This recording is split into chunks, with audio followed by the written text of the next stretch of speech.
Dear friends, our next chapter is environmental issues. जे environment आहेत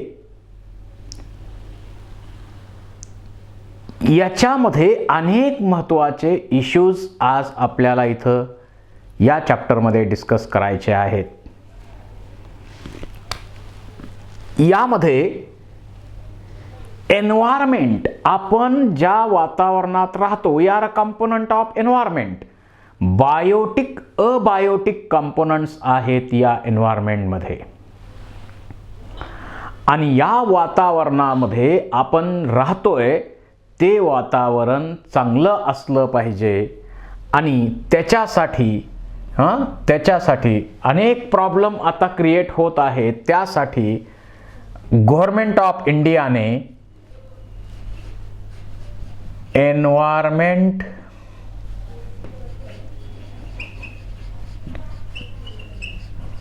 protection act 1986 मध्ये enforce केला. एन्व्हायरमेंटला आता प्रोटेक्ट करण्याची गरज आहे. एन्व्हायरमेंट आपण प्रोटेक्ट करणं अतिशय गरजेचं आहे. आज तुम्ही जगामध्ये जे डेव्हलप्ड कंट्रीज आहेत तेच मोठ्या प्रमाणावर पोल्युशन करतायत आणि त्यांच्याच तोंडात आता भाषा यायला लागली आहे. ग्लोबल वॉर्मिंग व्हायला लागलं, प्रॉब्लेम्स क्रिएट होत आहेत, आपण काहीतरी केलं पाहिजे ही चर्चा आता सुरू झालेली आहे. परंतु ही उग्र स्वरूप धारण करण्या अगोदर यावर पर्याय केला पाहिजे. पोल्युशन म्हणजे काय तर pollution, any undesirable change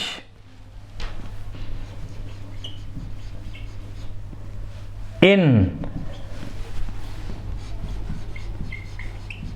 physical, chemical and biological environment. Physical, chemical and biological एन्व्हायरमेंटमध्ये जर काही अनडिझायरेबल, नको असलेला बदल झाला तर त्याला आपण म्हणतो pollution. So any undesirable change in environment leads to pollution. जसं नॉर्मल CO2 कॉन्सन्ट्रेशन जे ॲटमॉस्फिअर मध्ये आहे ते नॉर्मल पाहिजेच, परंतु त्याच्याही पेक्षा CO2 लेवल वाढत चालली तर तो पोल्युटंट होईल. तसं प्रत्येक कंपोनंट या निसर्गामध्ये नॅचरल जो आहे तो असलाच पाहिजे, परंतु त्याच्यामध्ये जर अनडिझायरेबल, नको असलेली वाढ झाली, बदल झाला तर त्याला आपण म्हणतो pollution. Pollution is of many types like air pollution, water pollution, sound pollution. पण साऊंड पोल्युशन हा सेपरेट टाइप आहे, परंतु तो एअर पोल्युशन मध्ये घेतलेला आहे. त्याचबरोबर सॉइल पोल्युशन आहे, नॉइस पोल्युशन आहे सेपरेट टाइप, परंतु आता इथं तो घेतलेला आहे एअर पोल्युशन मध्येच. तसं अनेक प्रकारचं पोल्युशन आपल्याकडून आज होत चाललेलं आहे. ज्या सबस्टन्समुळं पोल्युशन होतं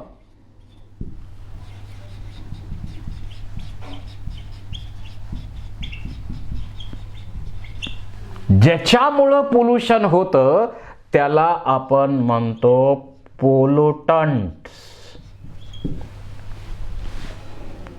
ज्यांच्यामुळं पोल्युशन होतं त्यांना आपण म्हणतो पोल्युटंट्स. आणि हे पोल्युटंट्स दोन टाईपचे आहेत, primary pollutant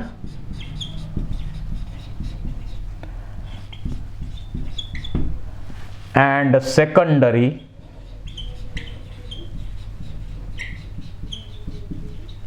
pollutants. Primary pollutants म्हणजे जे पोल्युटंट डायरेक्ट नेचरमध्ये रिलीज केले जातात त्यांना आपण म्हणतो प्रायमरी पोल्युटंट्स.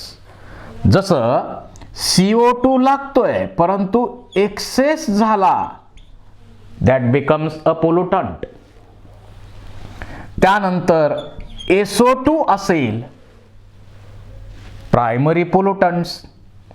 NO2 किंवा त्याचे नायट्रस ऑक्साइड्स असतील, हे सर्व प्रायमरी पोल्युटंट्स आहेत की जे आपण समजा व्हेइकल्स, कार्बन मोनॉक्साईड समजा, हे व्हेइकल्समधून जो धूर निघतोय त्यामधून अनेक प्रकारचे पोल्युटंट्स रिलीज होतात. ते डायरेक्ट निसर्गात हवेमध्ये रिलीज केले जातात, ते प्रायमरी पोल्युटंट्स आहेत. परंतु काही पोल्युटंट्समध्ये सोलार रिॲक्शन होऊन म्हणजे सूर्याबरोबर रिॲक्ट होऊन काही सेकंडरी पोल्युटंट्स किंवा काही रिॲक्शन होऊन सेकंडरी पोल्युटंट्स तयार होतात. जसं नायट्रसचे जे ऑक्साइड्स आहेत, NO2 नायट्रस ऑक्साइड्स जे आहेत ते वॉटर बरोबर कंबाईन होतील, वॉटर बरोबर कंबाईन होणार आणि त्यापासून तयार होणार nitric acid, nitrous acids etcetera. त्याचबरोबर SO2 जो आहे, हा SO2 कंबाईन होणार वॉटर बरोबर. जसं इथं NO2 H2O याच्यापासून काय होणार आहे, HNO2 HNO3 ॲसिड रेन होणार आहे. तसंच SO2 बरोबर वॉटर कंबाईन होईल आणि त्याच्यापासून पण H2SO4 तयार होणार आहे आणि ढगामध्ये ही रिॲक्शन होणार आहे आणि त्यामुळं पाऊस पडणार. तो त्या पावसामध्ये H2SO4 HNO3 HNO2 असे ॲसिड्स असतील. असा ॲसिड असलेला रेन होणं म्हणजे acid rain. So this is the secondary pollutant. त्याला आपण सेकंडरी पोल्युटंट म्हणू. किंवा फॉग आणि स्मोक यांनी बनतो photo chemical smog. Photochemical smog म्हणतो आपण. त्याच्यामध्ये पुन्हा लंडन स्मॉग जो आहे तो त्याच्यामध्ये SO2 जास्त आहे आणि लॉस एंजेलस या ठिकाणचा स्मॉग आहे तो NO2 आणि बाकीचे कंटेंट तर त्याच्यामध्ये असणारच आहेत. तर photochemical smog is also secondary pollutant. तर असे प्रायमरी आणि सेकंडरी पोल्युटंट हे पण त्याचे टाईप केलेले आहेत. त्याचबरोबर आणखी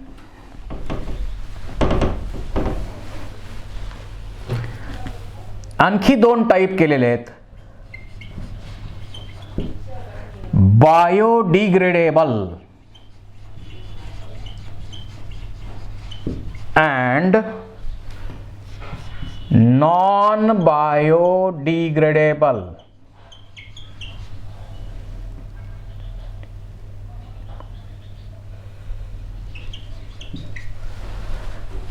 जे पोल्युटंट्स बायोडिग्रेड होतात, डिकंपोज होतात, जे डिकंपोज होतात त्यांना आपण बायोडिग्रेडेबल पोल्युटंट्स म्हणतो. जसं आता आपल्याकडं कचरा गाडी सुरू झालेली आहे.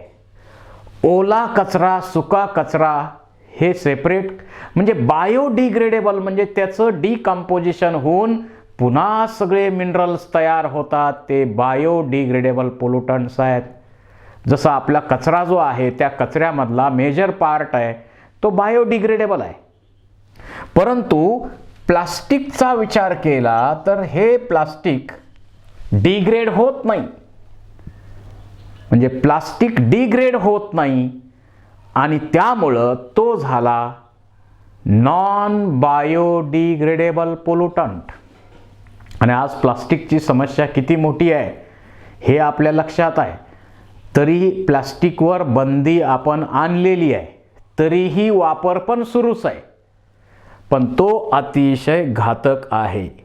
आता याच्यामध्ये प्लास्टिक घातक आहे त्याच्यावर बंदी आणा एवढं म्हणून आपल्याला चालणार नाही, तर त्याच्यावर आणखी एक पर्याय करणं, या प्लास्टिकवरती प्रोसेसिंग करून वेगळं काही आणखी बनवता येतं का, पुढं आपल्याला याच्यावर चर्चा करायचीच आहे. त्यावेळी आपण त्याचे डिटेल्स पाहूया. तर बायोडिग्रेडेबल पोल्युटंट्स आणि नॉन बायोडिग्रेडेबल पोल्युटंट सुद्धा आपल्याला क्लासिफाय करता येतात. त्यानंतर एअर पोल्युशन बद्दल आपण आता चर्चा करणार आहोत. आपल्याला माहिती आहे या हवेमध्ये सर्वात जास्त कोण आहे, नायट्रोजन आहे, ऑक्सिजन आहे, त्याचबरोबर थोड्याफार प्रमाणात मग ज्याचं त्याचं कॉन्सन्ट्रेशन ठरलेलं आहे, कार्बन डायऑक्साईड आहे, त्याच्यानंतर वेगवेगळे कंटेंट या ॲटमॉस्फिअरचे ठरलेले आहेत. या हवेमध्ये जे घटक आहेत त्या प्रत्येकाचं कंपोजिशन ठरलेलं आहे.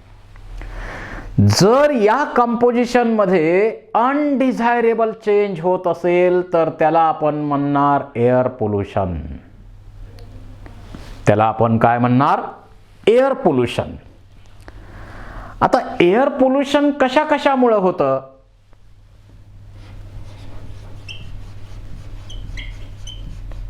कंबशन ऑफ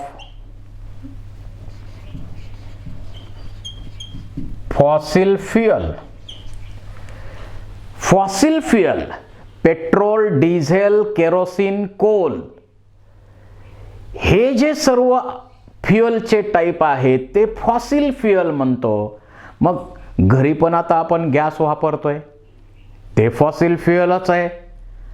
हॉटेलमध्ये गेलं तिथंही फॉसिल फ्युअल मोठ्या प्रमाणावर वापरलं जातं. म्हणजे असे जे जे ठिकाणं आहेत त्या ठिकाणाहून मोठ्या प्रमाणावर फॉसिल फ्युअलचं कंबशन होतं आणि त्यामुळं सुद्धा पोल्युशन होत आहे. Second is a transporting industry. Transport म्हणजे व्हेइकल्स आपण वेगवेगळ्या प्रकारचे वापरतो. मग गुड्स कॅरियर असतील त्यामुळं सुद्धा पोल्युशन होत आहे, मोठ्या प्रमाणावर पोल्युशन होत आहे. आपण म्हणजे माल वाहून नेणारे जे काही वाहनं आहेत ते त्यातील येतील, मोटरसायकल्स येतील, फोर व्हीलर्स किंवा तशा प्रकारचे सगळ्या प्रकारचे जे व्हेइकल्स आहेत त्या व्हेइकल्समधून मोठ्या प्रमाणावरती जो धूर बाहेर पडतो त्याच्यामध्ये मोठ्या प्रमाणावर पोल्युटंट्स आहेत, मोठ्या प्रमाणावर पोल्युटंट्स आहेत त्यामध्ये. आणि जसं त्याच्यामध्ये कार्बन मोनॉक्साईड असेल किंवा SO2 असेल, हे NO2 असे नायट्रस ऑक्साईड्स जे आहेत असे वेगवेगळे पोल्युटंट त्यामधून सुद्धा बाहेर पडतात. त्याचबरोबर थर्ड आहे इलेक्ट्रिक पॉवर प्लांट आपल्याकडे आहेत. जसं महाराष्ट्राचा विचार केला तर महाराष्ट्रामध्ये हायड्रो इलेक्ट्रिक पॉवर, कोयना डॅमला हायड्रो इलेक्ट्रिक पॉवर महाराष्ट्राला फार मोठं वरदान आहे ते. परंतु त्याचबरोबर चंद्रपूर असेल, परळी असेल किंवा अन्य ठिकाणी हे थर्मल पॉवर प्लांट आहेत. म्हणजे कोळशापासून वीज निर्मिती त्या प्लांटमध्ये केली जाते आणि तिथून सुद्धा मोठ्या प्रमाणावरती धूर बाहेर पडतो आणि त्याच्यामुळं पोल्युशन होतं. त्याचबरोबर इंडस्ट्रीज,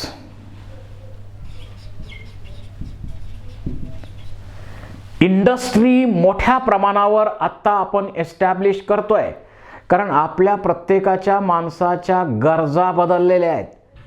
पूर्वी पण गरजा त्याच होत्या, अन्न वस्त्र निवारा, आत्ताही त्याच आहेत, परंतु त्याच्यामध्ये फार मोठे बदल आपल्याला करावे लागलेले आहेत, केलेले आहेत, झालेले आहेत, होत आहेत. परिस्थितीप्रमाणे आपल्या गरजा बदलल्या, परंतु त्या गरजा भागवण्यासाठी आपल्याला इंडस्ट्रीज मोठ्या प्रमाणावर एस्टॅब्लिश कराव्या लागल्या आणि त्या इंडस्ट्रीमधून मोठ्या प्रमाणावरती वेगवेगळ्या कंपाऊंडचं रिलीज केला जातो आणि पोल्युशन होतं. त्याचबरोबर हीटिंग प्लांट आहेत.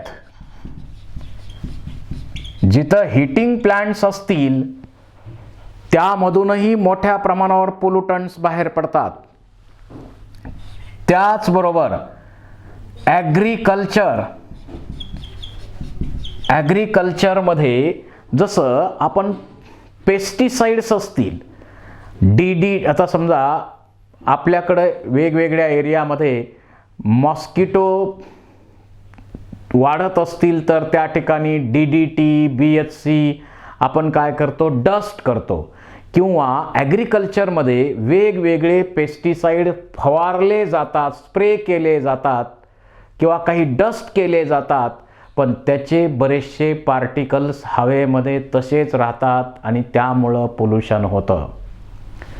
त्यामुळं ॲग्रिकल्चर सेक्टरमुळं सुद्धा मोठ्या प्रमाणावर पोल्युशन होत आहे. आता याच्यामध्ये SO2 पोल्युशन मोठ्या प्रमाणावर आहे, म्हणजे SO2 पोल्युशन होत आहे. त्यानंतर NO2 म्हणजे नायट्रसचे वेगवेगळे ऑक्साईड्स असतील तेही त्यामध्ये येतात.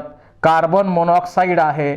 त्याचबरोबर CO2. आता CO2चा विचार केला तर नॉर्मल कॉन्सन्ट्रेशन असेल तर काही प्रॉब्लेम नाही, पण नॉर्मलपेक्षा जास्त असेल, अबोव नॉर्मल कॉन्सन्ट्रेशन, तर तो CO2 काय झाला, पोल्युटंट झाला.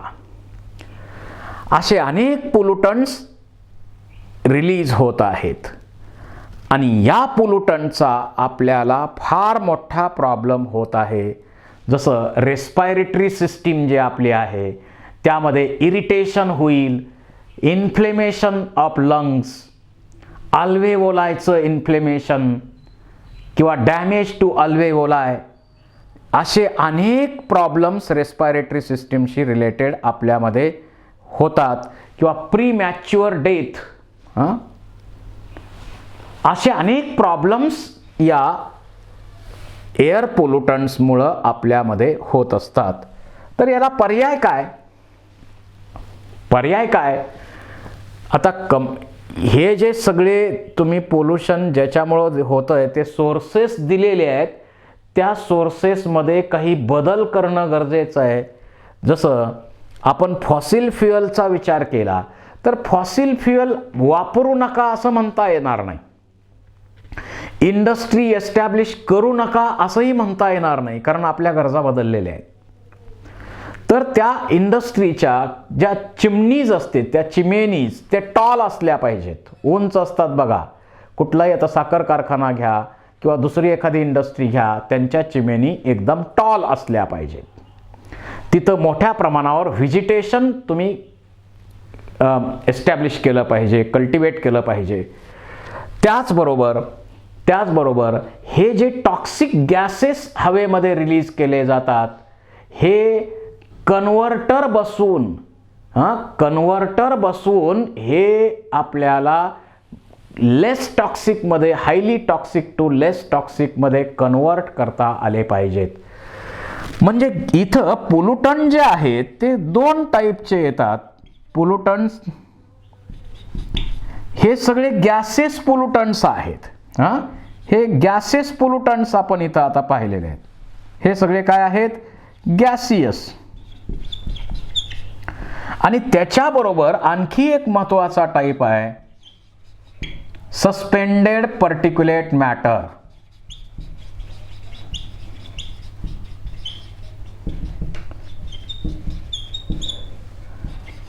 सस्पेंडेड पर्टिक्युलेट मॅटर, जे पर्टिक्युलेट मॅटर्स आहेत. मग धूळ आहे, जसं आपण समजा निघालोय, कच्चा रस्ता आहे, तिथून वाहन घेऊन निघालोय किती मोठ्या प्रमाणावर धूळ तिथं दिसते आपल्याला.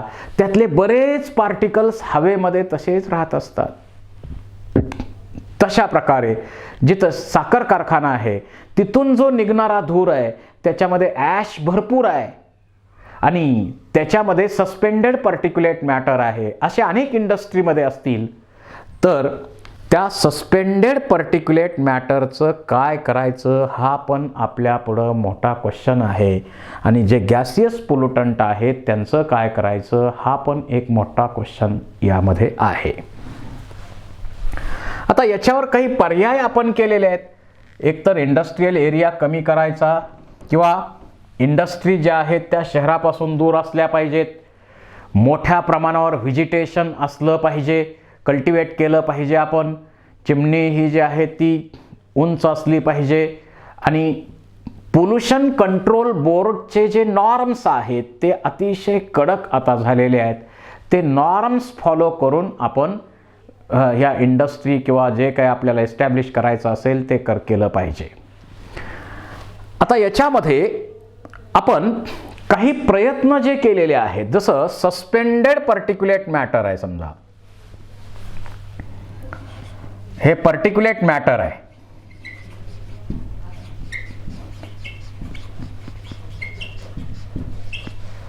पर्टिक्युलेट मॅटर म्हणजे छोटे छोटे पार्टिकल्स हवेमध्ये सस्पेंडेड आहेत आणि ते पार्टिकल सुद्धा आपल्या म्हणजे वेगवेगळ्या इंडस्ट्रीमधून हे पर्टिक्युलेट मॅटर बाहेर पडतंय.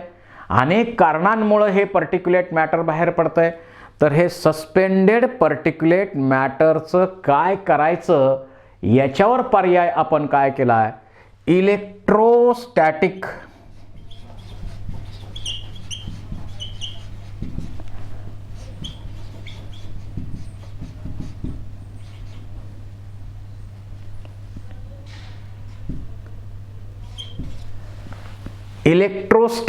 प्रिसिपिटर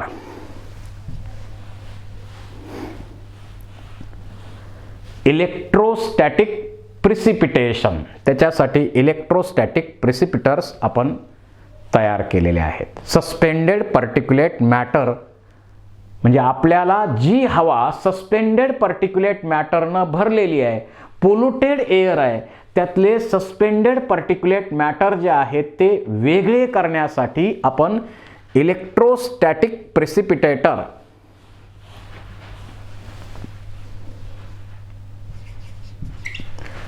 वापरतो.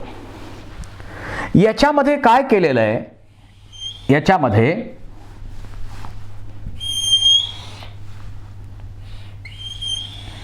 हे बाकी प्लेट्स असतील,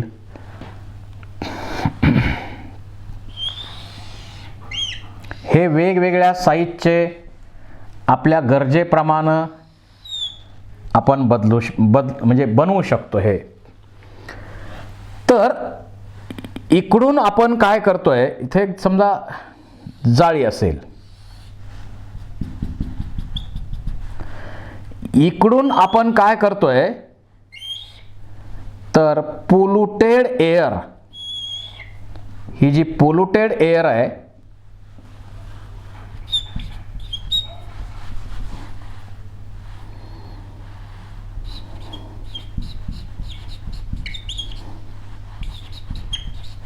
इथून आत घेणार आपण, की ज्या हवेमध्ये मोठ्या प्रमाणावर सस्पेंडेड पर्टिक्युलेट मॅटर आहे.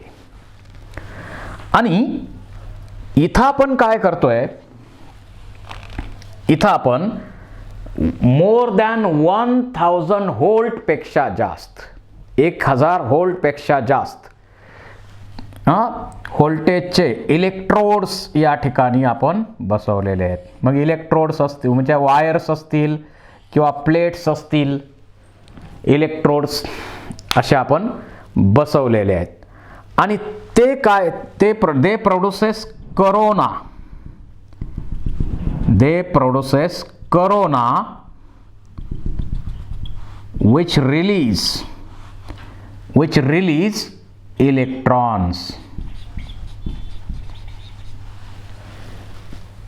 या ठिकाणाहून कोरोना प्रोड्यूस होतो आणि त्याच्यामधून इलेक्ट्रॉन बाहेर पडतात. थोडक्यात निगेटिव्ह चार्ज इथं आपण अप्लाय केलेला आहे. आणि दुसऱ्या साईडला इकडं या साईडला कलेक्शन प्लेट आहेत. या सर्व कलेक्शन प्लेट आहेत.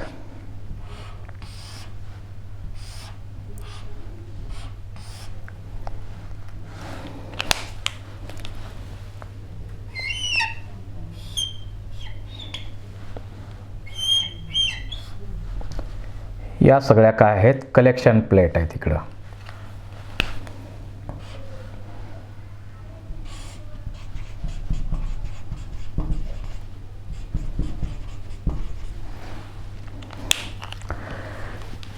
ज्यावेळी आता होतं काय बघा, ज्यावेळी पोल्युटेड एअर आत येईल, आत घेतली जाईल. आता जे प्रेशर आहे ते इथं प्रेशर कमी केलं जाईल, स्लो केलं जाईल. आणि हे पार्टिकल्स जे आहेत, म्हणजे समजा हे एअर पार्टिकल आहे, हे एअर पार्टिकल्स आहेत. हे काय होणार, इथं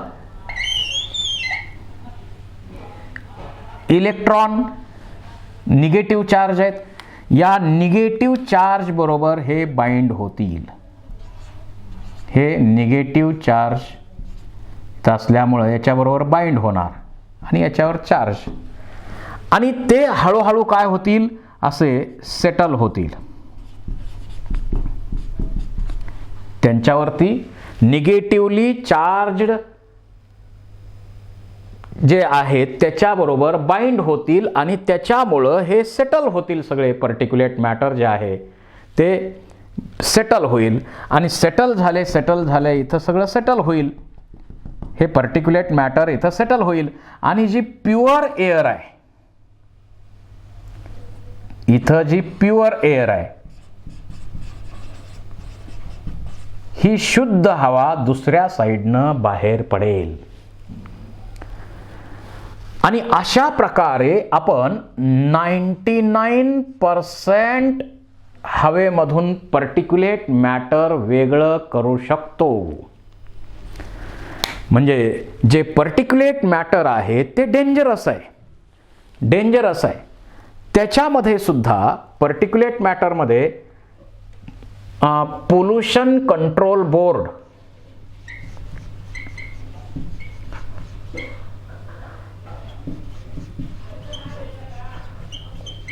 पोल्युशन कंट्रोल बोर्डनी जे पर्टिक्युलेट मॅटर ऑब्झर्व केले आहेत काही, यामध्ये जे पर्टिक्युलेट्स आहेत 2.5 मायक्रोमीटर पेक्षा लहान किंवा ऑर लेस 2.5 मायक्रोमीटर पेक्षा लहान किंवा 2.5 मायक्रोमीटर साईज असलेले जे पर्टिक्युलेट मॅटर आहे ते अतिशय घातक आहे. That is harmful to life. लाईफला अतिशय हार्मफुल आहे. एस्पेशली रेस्पायरेटरी सिस्टीम जे आहे, या रेस्पायरेटरी सिस्टीम मध्ये इन्फ्लेमेशन ऑफ लंग्स मध्ये इन्फ्लेमेशन येणार, त्याचबरोबर इरिटेशन, त्याचबरोबर डॅमेज टू लंग्स आणि प्रीमॅच्युअर डेथ. अशा प्रकारचे किंवा अन्य कितीतरी प्रॉब्लेम्स या पर्टिक्युलेट मॅटर जे 2.5 मायक्रोमीटर किंवा त्याच्यापेक्षा लहान साईजचे आहेत ते जास्त डेंजरस आहेत आणि आपल्या रेस्पायरेटरी सिस्टीमच्या डिसऑर्डर त्यांच्यामुळं होतात. तर इथं आपण इलेक्ट्रोस्टॅटिक प्रिसिपिटर्स बसून जी पोल्युटेड हवा आहे त्याला इलेक्ट्रिक चार्ज करून